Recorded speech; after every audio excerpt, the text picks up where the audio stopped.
नमस्कार, आदाब, सत श्री अकाल। स्वागत है आप सभी का आपके अपने YouTube चैनल पे। आज हम आर के बारे में डिस्कस करेंगे। एक तो इतने बड़े पदों पर वैकेंसी आई है, वरना आर पे इतनी ज़्यादा वैकेंसी नहीं आती। आप सबके लिए गोल्डन चांस है। हम डिस्कस करेंगे कैसे कम टाइम पे अपने एग्ज़ाम की तैयारी कर सकते हैं, मैंने कैसे अपने एग्ज़ाम को क्वालिफाई किया था, इसके साथ साथ मेरी मेंस में क्या गलती हो गई थी, उन सारे पॉइंट पर डिस्कस करेंगे। वीडियो में पूरे एंड तक बने रहिएगा। अगर आर की बहुत अच्छी तरीके से तैयारी करनी है तो चैनल को सब्सक्राइब कर लीजिएगा, जिससे कि आपको पता है कि 400 प्लस आर की वैकेंसी आएंगी। और इसमें सबसे बड़ा गोल्डन चांस आपको पता है इस बार क्या हो। इस बार इन्होंने क्या किया, यूपीपीएससी से जो आर की वैकेंसी निकलती थी उसको भी इसी में ऐड कर लिया है। अभी तक वैकेंसी क्या होती थी, सचिवालय में ही आर की वैकेंसी का अलग करते थे।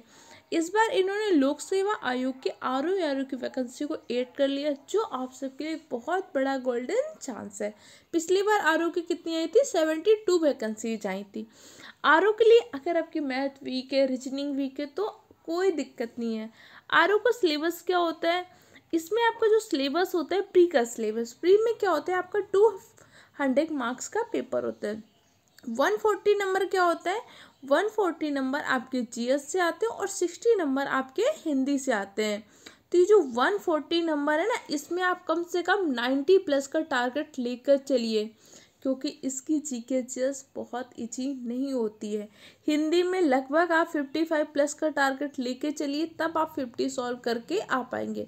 अगर आपने यहाँ पे 90 प्लस, अगर 90 प्लस नहीं भी कर पाए, 80 प्लस कर दिया और यहाँ पे आपने 50 प्लस कर दिया तो आसानी से आपका प्री क्वालिफाई हो जाएगा। देखिए, प्री सिर्फ आपको क्वालिफाई करना है। प्री क्वालिफाई करने के बाद आपको मेंस में बुलाया जाएगा, मेंस से आपकी मेरिट बनेंगे। प्री ओनली क्वालिफाइंग है, लेकिन बहुत सारे बच्चों का प्री नहीं क्वालिफाई होता, इसलिए आपको मेहनत करनी होगी। कैसे पढ़ाई करनी, किस तरीके से करनी, उसको हम आगे डिस्कस करेंगे। देखिए, किसी भी एग्ज़ाम में तैयारी करने के लिए क्या पढ़ना है ऐसे ज़्यादा इम्पोर्टेंट ये पता होना चाहिए क्या छोड़ना है। हर एग्ज़ाम का क्वेश्चन पूछने के एक अपना ट्रेंड होता है। अगर आपने उस आयु के ट्रेंड को समझ लिया कि कैसे क्वेश्चन पूछा है, किस पैटर्न पे क्वेश्चन पूछते हैं, तो 50% क्वेश्चन को आसानी से सॉल्व कर पाएंगे। तो सबसे पहले आपको जीके जीएस पे बहुत ज़्यादा मेहनत करनी है और उसके बाद हिंदी। हिंदी के लिए मैं आपको 2 बुक बताऊंगी, उन दोनों बुक को अगर आपने तैयार कर लिया तो आप आसानी से सॉल्व कर पाएंगे। उन दोनों बुकों की पीडीएफ मैं आपको टेलीग्राम चैनल में प्रोवाइड कर दूंगी, इसलिए आप टेलीग्राम चैनल को ज्वाइन कर लीजिएगा, ओके। और जो भी आपके डाउट हो, कन्फ्यूजन हो, कमेंट सेक्शन द्वारा पूछ सकते हैं। मैंने अपना प्री क्वालिफाई किया था। देखिए, सबसे पहले आपके जीके के लिए आपको सबसे ज़्यादा प्रैक्टिस की बहुत ज़रूरत है। अगर आप इस टाइम पे सोच के बैठ गए कि मैं जा रहा हूँ पॉलिटी कंप्लीट कर लूँ, पढ़ लूँ, या जैसे बहुत सारे लोग आपको समझाएंगे ना कि लक्ष्मीकांत पढ़ लीजिए, बियर एक्ट पढ़ लीजिए, ये पढ़ लीजिए, वो पढ़ लीजिए, मैं अपने पर्सनल एक्सपीरियंस से कह रही हूँ, अब आपके पास टाइम नहीं है कि आप लक्ष्मीकांत पढ़ने बैठे। अगर आप आरओ को फॉर्म भर रहे हैं, ऐसा तो है नहीं कि आप बिल्कुल फ्रेशर होंगे, आपको पॉलिटी का नॉलेज नहीं होगा, आपका हिस्ट्री का नॉलेज नहीं होगा, हो सकता है आपको कम नॉलेज होगा, पर आपको मेनली नॉलेज होगा। आपको सबसे ज़्यादा क्या करनी है, प्रैक्टिस करनी है। मैंने गलती क्या की थी, और प्रैक्टिस तो मैंने बहुत की थी मेंस के टाइम पे। प्री तो मेरा क्वालिफाई हुआ था, लेकिन मेंस के टाइम पे क्या होता है, क्वेश्चन की लैंग्वेज बहुत अलग आती है। तो आपको कम से कम यूपीपीसीएस के जितने भी मेंस हुए उनको तो आसानी से सॉल्व कर ही पाना चाहिए। मेंस में क्या करना है वो हम आगे डिस्कस करेंगे। अभी जो हमारी स्ट्रेटजी रहेगी, जो हमारा फोकस रहेगा कि हमें हर हाल में प्री को क्वालिफाई करना है, तो आप प्रैक्टिस करिए। प्रैक्टिस करने के लिए आप चाहें तो घटना चक्र ले लें। अगर मेरे अकॉर्डिंग मानेंगे तो घटना चक्र के बजाय दृष्टि की पीटी सीरीज आती है, दृष्टि की पीटी सीरीज को सॉल्व करिए। उसमें क्या होता है, क्वेश्चन की लैंग्वेज, जैसा एग्जाम में लैंग्वेज पूछता है उस तरीके से लैंग्वेज होती है, तो आप आसानी से क्वेश्चन सॉल्व कर पाते हैं। उसमें बहुत सारे होते हैं, इनमें से कौन सा कथन सत्य है, उस तरीके से क्वेश्चन होते हैं। तो अगर आप वो सारे क्वेश्चन सॉल्व कर पा रहे हैं तो आप घटना चक्र आसानी से सॉल्व कर पाएंगे, ओके। मैं आपको बहुत सारे पीडीएफ, बहुत सारे क्वेश्चन की प्रैक्टिस भी अपने चैनल पे कराऊंगी, पर सारी जो भी प्रैक्टिस होगी, जो चीज़ें, उनकी स्पीड थोड़ी ज़्यादा रहेगी। देखिए, आप YouTube से पढ़ने का फ़ायदा तब होगा अगर आप मान लीजिए मैंने आपको कहा मौर्य काल का रिवीजन आप खुद से कर रहे हैं 15 मिनट में, और मैंने कहा कि मौर्य काल का रिवीजन मैं आपको कराऊंगी 5 मिनट में, तभी तो आप मेरा वीडियो देखने का फ़ायदा है। अदरवाइज तो कोई फ़ायदा नहीं है ना, कि आप अपना टाइम भी वेस्ट कर रहे हैं।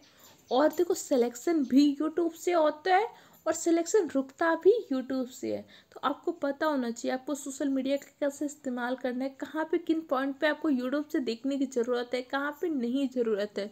वैसे मैं इस तरीके से वीडियो कम बनाती हूँ। अभी देखना स्ट्रेची वीडियो देखेंगे, ठीक है, उसके बाद वीडियो देखेंगे इंपॉर्टेंट टॉपिक के वीडियो देखेंगे, उसके बाद वीडियो देखेंगे इंपॉर्टेंट बुक लिस्ट की वीडियो क्या होते हैं। ऐसे डिफरेंट टाइप की वीडियो देख के टाइम मत वेस्ट करिए।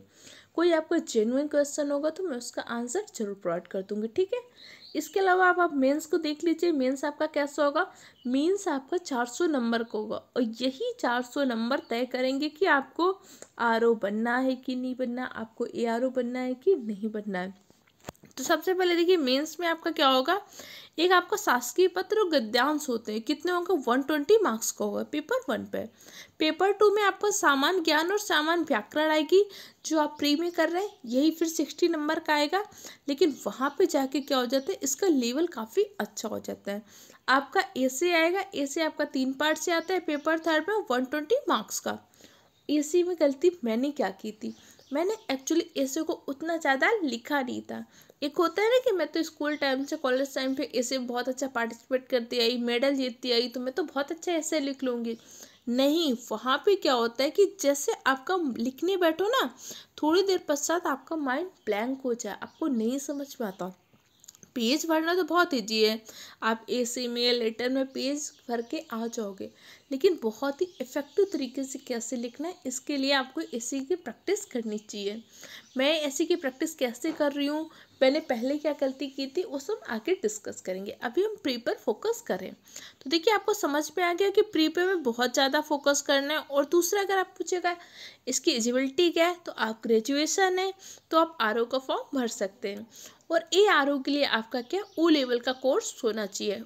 ट्रिपल सी को नहीं मानता है, ओ लेवल का कोर्स ही होना चाहिए, ठीक है। ये बात आप समझ गए। इसके अलावा कोई भी कन्फ्यूजन हो कमेंट सेक्शन द्वारा पूछ सकते हैं। देखिए, आपको 140 मार्क्स के जीएस के लिए आपको साइंस, हिस्ट्री, भारतीय राष्ट्रीय आंदोलन, पॉलिटी, अर्थव्यवस्था, कृषि, मतलब सारी चीज़ें पढ़ी होंगी। यूपी स्पेशल भी बहुत अच्छे तरीके से पढ़ना होगा।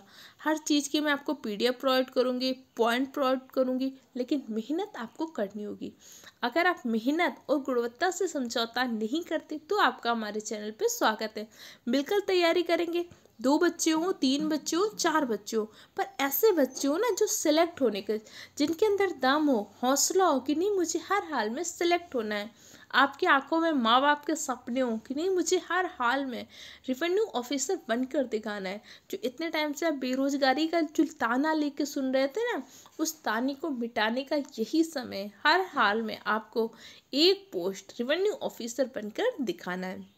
हिंदी आपके लिए बहुत ज़्यादा टफ नहीं है, लेकिन इसमें जो क्वेश्चन पूछते हैं वो बहुत टफ होते हैं, आपको नहीं समझ में आएगा। आपसे पूछेगा उपटन का शुद्ध रूप क्या होता है, ऐसे अलग अलग टाइप के आपको लगेगा अरे मैंने तो कभी पहले सुना नहीं है। इसलिए आपको हरदेव बहारी और वासुदेव नंदन खत्री की बुक आती है, उसको पढ़नी ही पड़ेगी। आदित्य प्रकाशन की एक छोटी सी बुक आती है, एक बार उसको जरूर देख लीजिएगा। अगर आप बुक नहीं ले पा रहे हो तो मुझे कमेंट सेक्शन में बताइएगा, मैं आपको उसकी पीडीएफ टेलीग्राम चैनल में प्रोवाइड कर दूंगी, या फिर जितने भी इम्पोर्टेंट चीज़ें हैं वो मैं आपको पीडीएफ के फॉर्म पे दे दूंगी, ठीक है।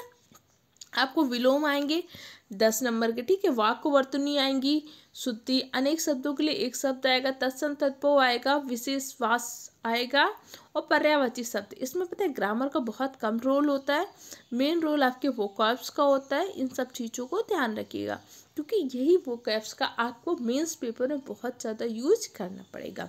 तो और कोई भी दिक्कत हो, कन्फ्यूजन हो, कमेंट सेक्शन द्वारा पूछ लीजिएगा। जल्दी मिलते हैं नेक्स्ट क्लास में। Okay, thank you.